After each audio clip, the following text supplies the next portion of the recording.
So, in this room, yes, there are business people, yes, there are investments, but let me tell you what I see. I see pioneers, I see visionaries. I see people who understand that the decisions that are made on African soil today will significantly impact the future of the global economy. Africa isn't just a market of 1.4 billion people, let's just be honest. What it is 1.4 billion stories of potential that are just waiting to be unlocked. So, the people that you will meet, the relationships that you will forge, the insights that will gain. Of course, yes, they will be good for business. There's no doubt about that. But for me, what I think is really, really exciting is that they will be key to building Africa's future. And we can do that together. So, shall we start building? Yes, I think we shall. So please welcome CNN's Eleni Jekos in conversation with a man who knows a little bit something about entrepreneurship, Tony Elumelu. He, of course, is the chair of United Bank for Africa Group and also the founder of the Tony Elumelu Foundation. Put your hands together. A very good morning to you, Your Excellencies, ladies and gentlemen. Delighted to be with you today. My name is Eleni Jekos. I'm an anchor correspondent at CNN. I'm also the host of the most exciting African show, Connecting Africa, because we talk about trade. You watch it, right, Tony? And investment. Yeah? And investment. Okay, Tony, just to give everyone a sense of who you are and what you're about. You're the chairman of United Bank for Africa. Yeah. You're the founder, as well as the chairman of Ayers Holdings, investments in financial services, hospitality, power, energy, technology, healthcare. I'm waiting for food to be added in and agriculture at some point. Yeah. It's coming, right? It's coming. Coming? Okay. So for those of you, I'm sure everybody here knows a little bit about Tony, but he's got the most incredible foundation where you've been able to train 1.5 million young Africans through your digital platform and invested $100 million in 20,000 young entrepreneurs, creating 400,000 indirect jobs. I think that deserves a round of applause, ladies and gentlemen. And what an incredible feat, because you were the pioneer of philanthropy in Africa. I think we must never forget that. But I want you to tell me about why you started focusing on that young African that just has an idea, doesn't know how to put a business plan together, and finding a way to train them and then give them money to make good on their dreams. I think I am a product of luck. Yeah. And I believe that I am where I am today because of luck. And not because I was the most intelligent in class or the most, I wasn't. But the point is, all around us in Africa, we have a young population. Over 60% of our people are under the age of 30. The median age of African population is 19 years. And so looking around you, growing up in Africa, seeing yourself as someone who could or who is where he is today as a result of luck, the best I thought I needed to do was to prioritize these young Africans, invest in them, invest in their future, give them economic opportunities, give them the luck that I had growing up. And that is why my wife and I founded the Tony O Elumelu Foundation and decided to see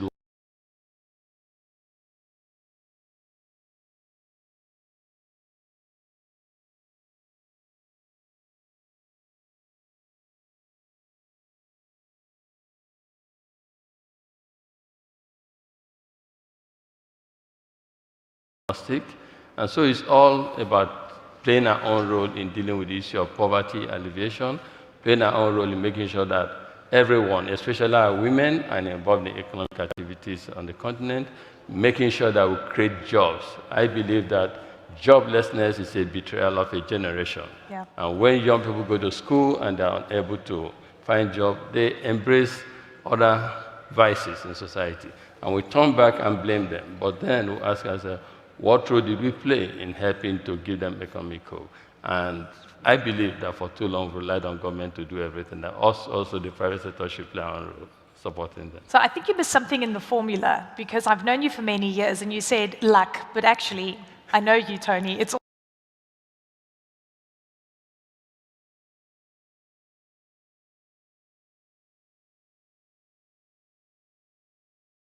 that when luck meets hard work and preparedness, you succeed. So the luck in itself is like you have ideas, you're energetic, you're intelligent, you're well-behaved, and you have access to a non-refundable seed capital of $5,000 to help you implement your ideas. That's the luck there, but you must work hard. I think I'm very hardworking. Well, thank you for your honesty on the hard work side. Okay, I was looking at some World Bank figures, and the World Bank estimates that around 60% of startups in Africa will fail within the first 3 years. There are other numbers that say 90% will fail in the first 5 years. You've been funding a lot of these entrepreneurs and these people who want to be visionaries in Africa. What is the failure rate and what is the success rate and what are some of the businesses where you believe could become mega players in Africa? I'll say that the failure rate is not low at all, and it's not low because there are quite a lot of challenges that young entrepreneurs go through on the continent, from poor access to electricity, to transportation infrastructure deficiency. So many things happen on the continent. But what I say to them, we must succeed in spite of all of these challenges.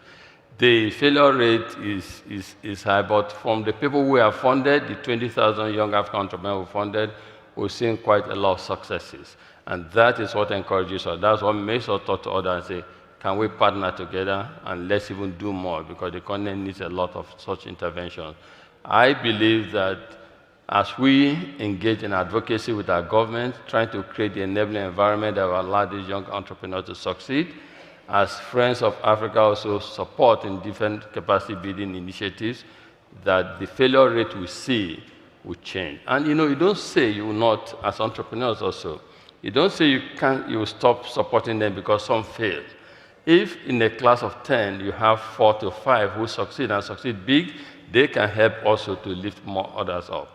But the experience is improving. We're seeing a lot of our young women coming to that space and doing very well.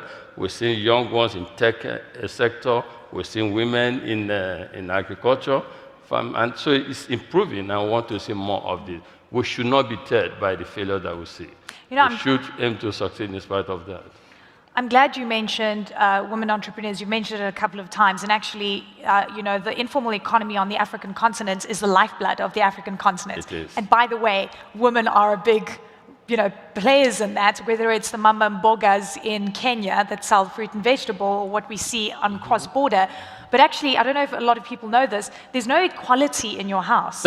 Because you have 5 daughters and 2 sons. We're oppressed at home. My wife, my 5 daughters, that is 6, and then my 2 sons are 9. So we're already oppressed at home. But I am also a product of, I grew up women, my mom, my sisters, and I've seen that investment in women, prioritizing women helps a lot in helping to develop families, communities, and our continent. And I embrace it all around me. Even in our businesses, most of our companies, you have a top leadership there of female. And it's not just because we want to balance this gender conversation. No, it's because they end it. They work very hard. And I have seen that they are great leaders and co. I sit at home. My CEO at home is my wife. my directors are now it makes sense. Now your success makes sense. My directors are my daughter. But the truth is, on the African continent, we have a lot of our lady women, and they are gradually getting involved in more economic activities, but I want to see more of that. And at the Tony O Elumelu Foundation, most of our beneficiaries, when we started the foundation, 30% of our beneficiaries were women. But today, we've moved it to 50-50, and that's because more women are beginning to show interest in this area. I believe that the future of Africa lies in the hands of our young ones as well as our women folk. So I'm oppressed at home, but I love it. It's brilliant. Thank you for your honesty again. I know, it's a round of applause. I don't know why it was quiet. This is the best insight we've had into Tony in a while. I want to talk about the policy environment, and frankly, this is important because, look, we can't fix the electricity problem in a day, right? We know that 60% of Africans either have no electricity or intermittent electricity, which means any entrepreneur is going to face that problem. Supply chains, logistic, very expensive compared to the rest of the world. But one thing that can alleviate the issue and the pressure is how government is treating entrepreneurs. And I wonder what the bureaucracy is like for you, for guys that have made it, and whether it's a conducive environment for entrepreneurs. So, Eleni, in our group, the Ex Audience group, we operate in 24 African countries. Yeah. Which is the worst?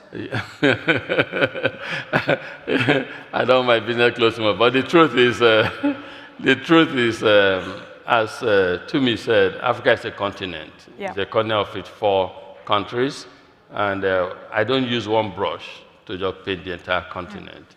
So in each of the 24 countries we operate in, and in fact, from the philanthropy we do, we can say we operate in 54 African countries because all 20,000 beneficiaries cut across the entire African continent. They vary from one country to the other in terms of policies. But indeed, policy inconsistency has been a challenge in some of the geographies that we operate in. But gradually, our political leadership, our governments, they're getting more exposed, they're interacting with the others from other parts of the world, they're beginning to embrace the ease of doing business, the fact that if you want your country to develop, you must improve the operating environment. So we are seeing improvement. From when we started expanding across Africa about 15 years ago to today, I see significant improvement. But there's still more room for us to do a lot more. You know, the young entrepreneurs who we support, more would have succeeded if the enabling environment were good. The enabling environment can be better, and we are pushing. And each time I have opportunity to interact with African leaders, that's what I say to them, soft advocacy. Say, please, you want to create jobs in your country, you can't have jobs when you don't have improvement in access to electricity. You want to create jobs in your country when you have multiple taxation system. It's stifling, it's killing businesses. This is what young entrepreneurs tell us. They can't form their own local government, they can't have their own generating power plant, water treatment plant, etc. You must play your own role to help develop the infrastructure that will help them support what you do. So there's room for improvement on the continent, but the good news is that from where we started some years ago, I've seen progress. I even see African leaders more receptive now than ever before. So yeah. Fingers crossed, we're getting there. You asked about agriculture. You know, are you going to get it? What's happening? I have a friend in the audience here, boy, I think I saw him, who is strong in agriculture. We are looking in that area, but the right environment, because some of these investments that take long gestation. Yeah. You don't want to go in there and tomorrow government changes policy. So consistency is good in investments. That's a very good point. And you know, for the people in this room wondering what is the best sector to get into, and again, to what Tumi had said about the most exciting economic frontier, Africa is the most exciting economic frontier on the continent. The people, the resilience, the endurance, the hustle, despite all the challenges. And I wonder what is the most exciting sector for you looking forward, Tony? I think when I have opportunity like that, I like to tell people that the glass is half full. You can either see challenges or see opportunities. I invest in other parts of the world also. We have investment. We're the only African bank that operates in the United States of America. We have investment in regulated investment in the Gulf, and we also have investment in Europe and Co. In all the places we invest in across our group, there's nowhere else you get the kind of returns on investment as what you get in Africa. So the opportunities are there, challenges are there, but as entrepreneurs, that's what we're trained to do. We are trained to navigate challenges, you know, for the betterment of all, your business and society. So Africa beckons, Africa is open for business. We do have challenges, but you can navigate some of these challenges on the continent. We are product of that environment, and so it's not just open for business, absolutely. Okay, so I've seen a lot of, by the way, I mean, you know, through my career, I've been seeing multinationals going, we need to get a piece of the African pie, the growth story, the double-digit returns, and you're seeing multinationals coming in. And now you're starting to see multinationals exit because they've been burnt, either by currency or they just can't do business. And if you've tried out Nigeria and you've made it, then you really are a strong entrepreneur. That's what most people say. Why do you think multinationals are failing, and why do you think it's actually time for the African to take control of its own narrative through your philosophy, Afro-capitalism? I think first that multinationals, some are leaving, some are also coming in. What is good for local or domestic investors is good for foreign investors. create the enabling environment, and investors will respond rationally. There are a lot of multinationals who have succeeded and expanded on the continent, acquiring more businesses. There are some also, for a variety of reasons, who are divesting from the continent. And I think that Africans are not folding their arms. Afro-capitalism is that call. You know, for a long time, we believe, some of us believe that it's time that the African private sector stood up also and be counted. We believe that in the 21st century, investments should be made in critical sectors that help to uplift the African society in a manner that is sustainable. And I believe that from agriculture to energy sufficiency conversation that is going on now, that you're beginning to see African businesses rise and to the occasion. I believe also that the partnership between Africans and foreign investors on the continent will also help. At times, some foreign investors do not necessarily understand the African terrain very well. In the past, you used to have agents. Well, right now, you have co-investors on the continent who are ready to co-invest.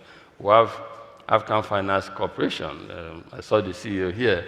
They invest on the continent. They support local African investors, and they also support foreign investors.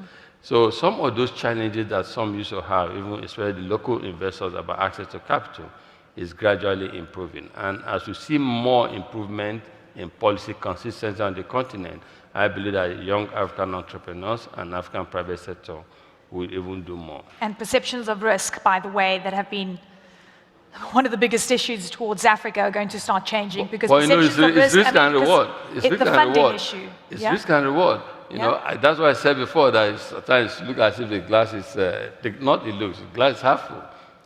There's nowhere. We invest in countries. The kind of return we have on the continent is significant. You spoke before about currency issues. Yeah. Currency issue is a problem on the continent, but you can also hedge some of these currency issues. Hopefully. No, certainly. Hopefully. Okay, we've got a few seconds left. I want to ask you a question, which I think is quite important, because the whole world, I mean, geopolitically, you know, we say this, you know, the US sneezes and the rest of the world catches a cold. And frankly, any foreign policy that comes through major economies affects Africa. So let me ask you simply this. Kamala Harris, Donald Trump. Who's going to be better for Africa? Who do we want interfering? Because someone's going to interfere. I think for me, I know both. Yes. But I believe that what's important to me and to the African continent is the person that will formulate the right policy that power our economic transformation on the continent. So the one that has the most positive economic policies that will power African economy is the person I support. They're both great people. They have their strengths and weaknesses. I know both of them, but I would like the emergence of who will support the true economic transformation of Africa, because at a time like this, that is what we need on the continent. We need policies that will help to support African, I would say renaissance, but Africa moving. So yes, it was Thabo Mbeki that coined African Renaissance, right, in '97. You coined Afro-capitalism. Yeah. We're moving forward. Yeah, we've seen Africans do great things, and we've seen, I think Bayo Gunlesi is here. When I read about him, all the great things he's doing in the world, from Gatwick to other places, airport to other places, I say, I'm proud of this guy. That is the renaissance we talked about. Yeah. That is the new spirit. We want to see the emergence of African private sector in Africa or elsewhere in the world, doing great things and showing the best that we have of Africa. And indeed, Africa is a land of opportunities. In the past, we used to say when those opportunities begin to translate to tangible outcomes, we're seeing that now. In our group, we see that, you know, and we want to see more interest, more investment on the continent. We want to see more partnership on the continent. It's time for investment, it's time for partnership, it's not time for aid now for Africa. Mr. Tony O Elumelu, what a pleasure always to speak to you. Thank you so much. Thank you so much. Ladies and gentlemen, a round of applause for Tony O Elumelu. Thank you. Yeah. Brilliance as always. Thank you.